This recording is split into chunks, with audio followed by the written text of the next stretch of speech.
একসময় van রিকশার garage ছিল ঝালকাঠির নলছিটি উপজেলার কুলকাঠি ইউনিয়নের বিগপাশা গ্রামের মুজিবুরের। গ্যারেজের আয়ে সংসার চালাতে হিমশিম খাচ্ছিলেন মুজিবুর। পরে তার এলাকার উপসহকারী কৃষি কর্মকর্তা মোহাম্মদ জাহাঙ্গীরের পরামর্শে নিজের ও অন্যের কিছু জমি লিজ বন্ধক নিয়ে মাছের ঘের নির্মাণ করে মাছ চাষ শুরু করেন তিনি। আর মাছের সেই ঘেরেই মাচা পদ্ধতিতে নির্মাণ করেন এসএফসিপি প্রকল্পের মাধ্যমে কৃষি অফিসারের সহযোগিতায় লিনা জাতের হাইব্রিড করলা চাষ শুরু করেন কৃষক মুজিবুর। চারা রোপণের 50 থেকে 60 দিনের মধ্যেই ফলন আসা শুরু করে। এরপর আর পিছনে ফিরে তাকাতে হয়নি তাকে। আগে যে আয় হতো তা দিয়ে সংসারের খরচ মেটানোই অনেকটা কষ্টদায়ক ছিল।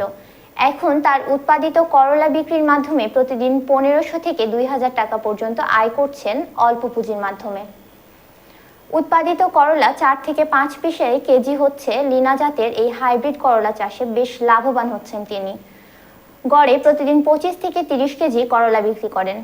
অল্প খরচে এই প্রকল্পে ভালো লাভবান দেখে আশেপাশের অনেক কৃষকই করলা চাষে আগ্রহ দেখাচ্ছে, যা উন্নত কৃষির অন্যতম সাফল্য।